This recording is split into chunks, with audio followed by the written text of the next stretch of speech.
इब्तिदाए रब्बुल जलाल के बबरकत नाम से जो दिलों के भेद खूब जानता है, देखती आंखों सुनते कानों बताए चीज का सलाम पहुंचे। घर में बेकरी से बाहर निकलते ही मेरी नज़र इस पसीने में भीगी हुई कमीज पर पड़ी जो एक वली हलाल रिज्क कमाने वाले ने पहनी हुई थी।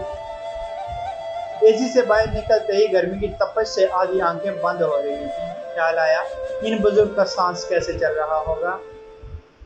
सीढ़ियां उतरने तक मैं ये फैसला कर चुका था कि छोड़ो सब कुछ, आज भिंडी ही पकाते हैं, इसी बहाने इनका कुछ सामान फरोख्त हो जाएगा। ये सोचकर जब उनके पास गया, रेट पूछा। बोले बेटा 100 रुपये किलो।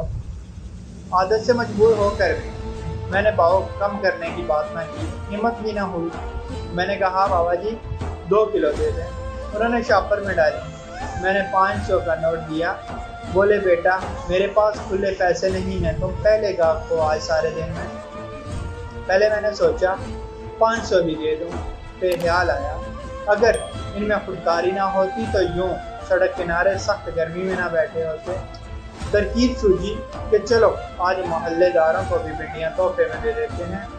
ये सोचकर अंदर ही अंदर बड़ा खुश हुआ कि अब तो बाबा जी भी फारिग होकर घर जा सकेंगे। जो मैंने बाबा जी के पास जो 5 किलो भिंडियाँ थी उनका सौदा किया और खुद ही शॉपर में डालने लगा। उनकी आंखों में चमक से नजरें नहीं हटा पा रहा था। वो अपना पसीना भूल चुके थे और दिल ही दिल में शायद घर जल्दी जाने की खुशी मनाने लगे थे।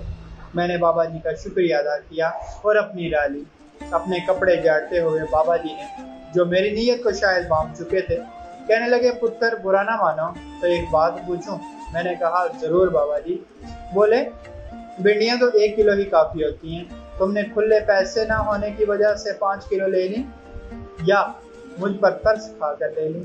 मैंने कहा बाबा जी तरस आप पर नहीं बल्कि खुद पर और अपने जैसे उन हजारों लोगों पर आया जो बड़े बड़े स्टोर्स पर खरीदारी करने को अमीरी समझते हैं और आप जैसे मेहनती लोगों को नज़रअंदाज करते हैं। इस बात के आगे ना उनके पास कोई दलील थी ना मेरे पास।